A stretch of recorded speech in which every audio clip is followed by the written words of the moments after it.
बरस रही है, खेत प्यासे हैं, नहरों में पानी कम है और किसान अपने खेत बचाने के लिए डीजल इंजन के सहारे खड़ा है। लेकिन अब हालात ऐसे हो गए हैं कि खेत तक पानी पहुंचाने से पहले किसान को पेट्रोल पंप पर अपनी पहचान साबित करनी पड़ रही है। महाराजगंज और गोरखपुर से सामने आई ये तस्वीरें सिर्फ परेशान नहीं करती, बल्कि सरकारी दावों की हकीकत दिखाती हैं। पुलिस पेट्रोल पंपों पर माइक से ऐलान कर रही है, 5 लीटर से ज्यादा डीजल नहीं मिलेगा, आधार कार्ड दिखाना होगा, किसान नहीं निकले तो कार्यवाही होगी। सोचिए, जो किसान देश का पेट भरता है, आज वही किसान डीजल के लिए लाइन में खड़ा होकर अपनी असलियत साबित कर रहा है। तपती धूप में किसान खेतों में पसीना बहा रहा है और दूसरी तरफ उसका परिवार पेट्रोल पंपों पर धक्के खा रहा है। ये तस्वीरें उत्तर प्रदेश के महाराजगंज की हैं। यहाँ पेट्रोल पंपों पर अब सिर्फ डीजल नहीं दिया जा रहा, बल्कि पहचान भी पूछी जा रही है। पुलिस की गाड़ियां घूम रही हैं, लाउड स्पीकर पर अनाउंसमेंट हो रहे हैं और किसानों को बताया जा रहा है कि किसी को भी 5 लीटर से ज्यादा डीजल नहीं दिया जाएगा, आधार कार्ड देखा जाएगा, किसान नहीं हुए तो कठोर कार्यवाही होगी। अब जरा इस तस्वीर को गौर से देखिए। एक तरफ खेतों में खड़ा किसान है जिसकी आंखें आसमान की तरफ हैं क्योंकि बारिश नहीं हो रही है।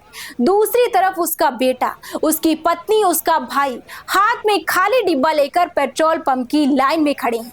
किसी के हाथ में आधार कार्ड है तो कोई जमीन के कागज साथ लेकर पहुंचा है, क्योंकि अब डीजल लेने के लिए सिर्फ पैसे काफी नहीं है, पहचान भी साबित करनी पड़ रही है। उत्तर प्रदेश में लगातार ये दावा किया जा रहा है कि डीजल और पेट्रोल का पर्याप्त स्टॉक है। सरकार कहती है कहीं कोई कमी नहीं है, लेकिन सवाल ये है, अगर कमी नहीं है तो फिर किसान को 5 लीटर में क्यों बांधा जा रहा है? अगर सब कुछ सामान्य है तो पेट्रोल पंपों पर पुलिस निगरानी क्यों कर रही है?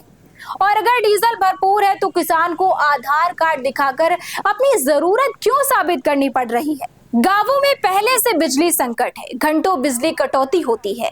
ऐसे में खेतों की सिंचाई का सबसे बड़ा सहारा डीजल इंजन ही है। धान की रोपाई का समय है, गन्ने की फसल पानी मांग रही है, लेकिन किसान के सामने अब सबसे बड़ा सवाल यही है, क्या खेत तक पानी पहुंच पाएगा? क्योंकि खेत सूखने का मतलब सिर्फ नुकसान नहीं है, बल्कि पूरे साल की मेहनत खत्म होना है। पेट्रोल पंपों पर लंबी लाइनें हैं, लोगों में बेचैनी है, कोई कह रहा है फसल सूख जाएगी तो कोई डर रहा है कि डीजल खत्म हो गया तो इंजन कैसे चलेगा।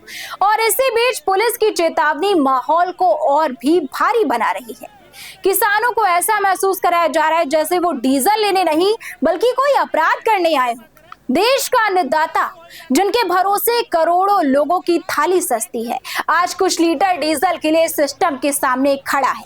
जिस हाथ ने खेतों में अनाज उगाया, आज वही हाथ पेट्रोल पंप पर पहचान पत्र दिखा रहा है। यह तस्वीर सिर्फ डीजल संकट की नहीं, ये उस टूटते भरोसे की तस्वीर है जहां किसान को लगने लगा है कि उसकी परेशानी सुनने वाला कोई नहीं है। महाराजगंज और गोरखपुर से आई ये तस्वीरें सिर्फ एक जिले की कहानी नहीं है, ये उस दर्द की कहानी है जहां किसान मौसम से कम व्यवस्था से ज्यादा लड़ रहा है, जहां खेतों में पानी से ज्यादा चिंता बह रही है और जहां अन्नदाता के सामने सबसे बड़ा सवाल यही है, क्या उसे अपनी फसल बचाने के लिए अब भी पहचान पत्र दिखाना पड़ेगा? सरकारी दावे अपनी जगह हैं, लेकिन जमीनी तस्वीरें बहुत सारे सवाल छोड़ रही हैं, क्योंकि अगर किसान परेशान है तो आने वाले दिनों में उसकी कीमत सिर्फ खेत नहीं, पूरा देश चुकाता है। फिलहाल के लिए इतना ही, बने रहिए हमारे साथ और देखते रहिए नेशन नाउ समाचार।